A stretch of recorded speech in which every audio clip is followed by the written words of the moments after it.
anga chakwanisa kupachi decision isusu michakanga saka aifana ngo respect my parents as both parents mother and father aifana kupinda pa different ya baba na amai anga ali akapindira mwana kangwara akandina baba sakati chama yako kadai anoterera anoza amai akandina amai baba wako ndai anoterera anozachi anochengeta moyo make nekuti mwana unogona kusara wapachi wa ya amai na baba ipindirwe ndo zvakazoita kuti misha tange kutora side because munharaunda against zvese zvisina basa munhu angakura akapana pangu atakwanisa kumisa futi ndo zvainenge asarudza munhu muombe no problem hazvina basa zvisangana nangu musiyata kopa kuti baba wako reti ndani yakachengeta mwana akaita zvese kulezi yakachengeta mwana akaita zvese haana kana musi wana wakambovhakachirawo zvinhu zvake zvaright kachivaonawo kana ngoti kwakabatawo kana kagurosari kangotengwa kana mapick and pay tuma bag makadima mai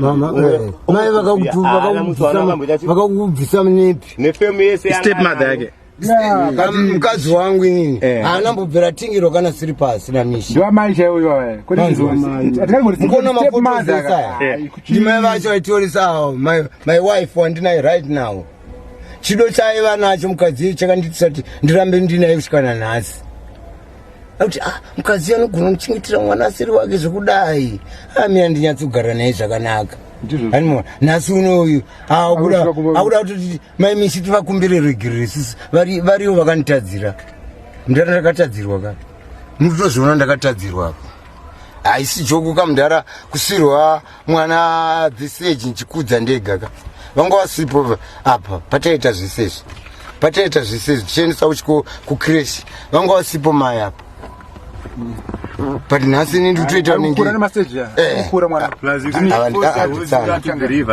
akakura paya patezomudzira zvese you can post it to the river andingamudze musikana ka guys ka inyaya yakatooma inyaya yakaoma guys sure ndinonga mazvinzirawo mega panyaya iyi saka ndichaita pano guys ka ndichakupai macomments andauya nawo panapa inyaya iyoyi vamwe vanga vachitaura maonero avo then imi guys ndoda kuti mutaure maonero enyu kumacomments handiti ndisati ndakupai macomments ka guys ndoda kuti thank you kune vasaka subscribe to this channel nevasati vasubscribe nchiti guys subscribe like and comment kana wafarira this channel ineyo ndeyenyu saka guys ka macomments andauya nawo akamira kadai hanzi necomment yekutanga zvorwadza zvichioma. Forgiveness is important.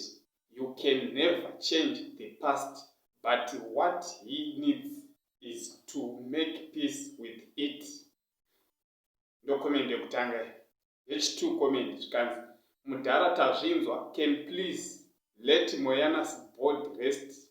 Mozotaura here later. She has already suffered enough. Umwe comment zvikanzi these babas are very immature. Is this the time yekutaura their issues nechituna like for real sharp? Kubva Moyana achifa, all these babas did was kurekodwa uttering nonsense.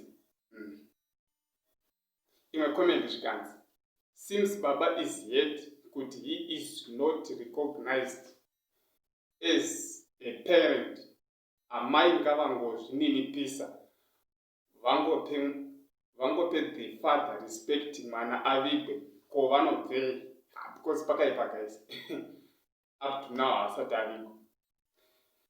Imwe comment zvikani this is not fair, mwana akafa achitambura such a painful death, can't they just let her spirit rest? Please, ngavasadaro so vigwe. Please rest here rest. Akanganisa but chimusiyai azorore veduwe. Imwe comment zvikanzi inga zvinonzi wafa wanaka one. Why criticize the death? Rest in peace Moyana. Umwe akati sweet father, I mean it again and again. Those are ndauya nazvo guys, ndo comments andauya nawo. Then guys tosanga nawo kuma comments tichiti Thank you guys. Can also to subscribe to this channel. Subscribe, like, comment. Blessed.